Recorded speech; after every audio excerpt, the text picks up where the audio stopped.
எங்களை எல்லாம் கடவுளாக இருந்து அருள் பொழிந்து வரும் பேரரசரை வணங்கி வீழ்ந்து கிடந்த இந்த சமூகத்திலே அரசியல் என்ற ஒன்றை புகுத்தி எங்களையும் அரசியல்வாதிகளாக உருவாக்குவதற்காக பாடுபட்டுக் கொண்டிருக்கும் சமநீதி போராளி அவர்களையும் வணங்கி இந்த மேடையிலே எங்களோடு அமர்ந்திருக்கக்கூடிய மாநில மாவட்ட அனைத்து நிலை பொறுப்பாளர்களுக்கும் இந்த திடலிலே பெருந்திரளாக அலைகடலென திரண்டுள்ள மகளிர் அணியினருக்கும் இளைஞர்களுக்கும் பெரியவர்களுக்கும் எனதருமை அத்துணை உறவு சொந்தங்களுக்கும் நெஞ்சம் நிறைந்த முதற்கண் நன்றி கடந்த வணக்கத்தை தெரிவித்துக் கொள்கிறேன். அரசியல் அதிகாரத்தை மீட்கிறோம் என்று சொல்கிறார்கள். ஆனால் 2 தினங்களுக்கு முன்பாக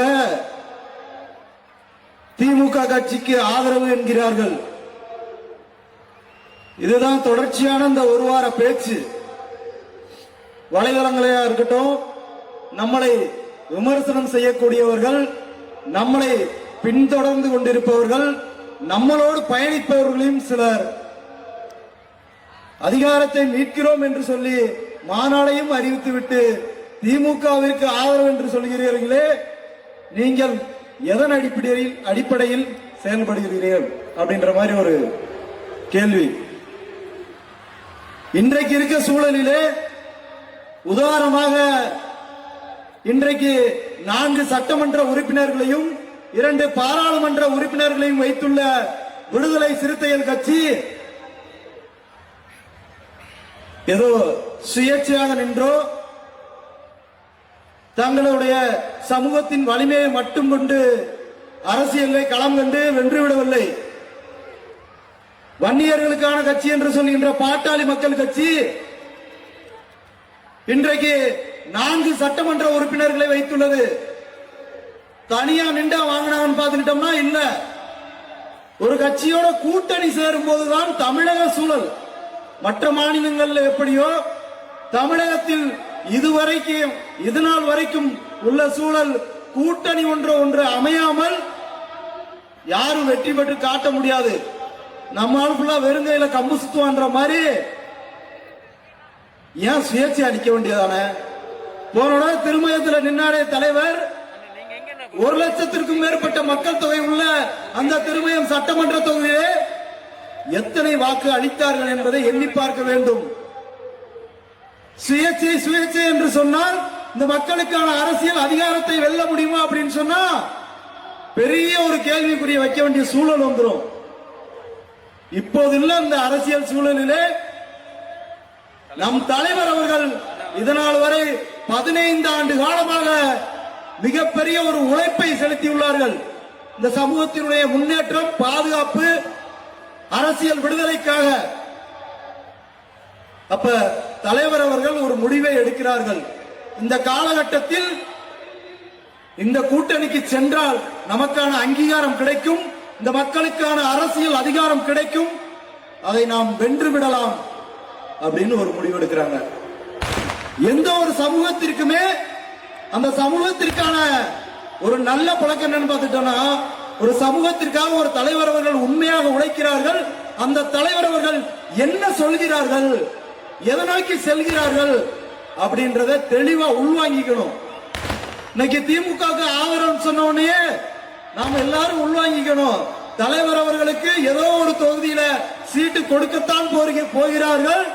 அந்த தொகுதியிலே தலைவர் அவர்கள் வெற்றி பெற்று 2026 சட்டமன்ற தேர்தலிலே சட்டமன்ற உறுப்பினராக நிச்சயம் உள்ள செல்ல போறாங்க. எழுதி வச்சுக்கோங்க. இந்த பேஸ்புக் வாட்ஸ்அப்ல எழுதிட்டு இருக்கவங்க ஒரு சாதாரண வார்டு மெம்பர் கூட ஆக முடியாது. ஆனால் உண்மையாக இந்த சமூகத்திற்காக உழைத்துக் கொண்டிருக்கக்கூடிய எங்கள் அண்ணன் வாழும் பேரரசர் சமநீதி போராளி அவர்கள் சட்டமன்றத்தில் உள்ள போறாங்க. அதற்கு உதாரணம் தான் இவ்வளவு மக்கள் தொகை கூடி இருக்குது. பின்னால் இருக்க பேக்ரவுண்ட். சட்டசபை சும்மா அமைக்கல.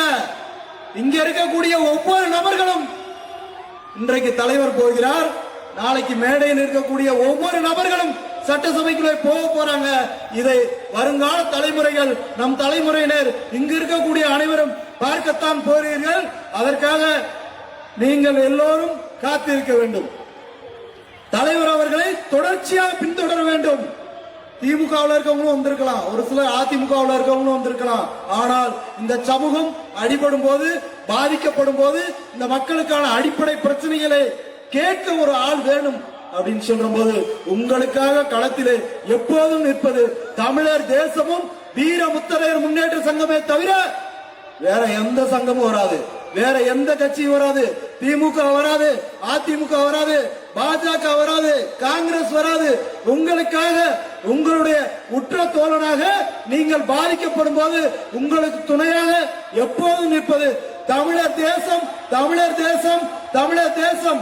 சமநீதி போராளி அவர்கள் மட்டுமே என்று சொல்லிக்கொண்டு, எத்தனை இடையூறுகள் வந்தாலும், எத்தனை விமர்சனங்கள் வந்தாலும் என் தலைவனுக்கு பின்னால் நாங்கள் இருக்கிறோம் என்று பெருந்திரளாக இங்கு கூடியுள்ள எனது அருமை உறவு சொந்தங்கள் அனைவருக்கும் நன்றி கடந்த வணக்கங்களை தெரிவித்துக் கொண்டு, எனக்கு பேச வாய்ப்பளித்த சமநீதி போராளி அவர்களுக்கும் அத்துணை நிர்வாகிகளுக்கும் நெஞ்சம் நிறைந்த நன்றிகளை தெரிவித்துக் கொண்டு விடைபெறுகிறேன். நன்றி, வணக்கம்.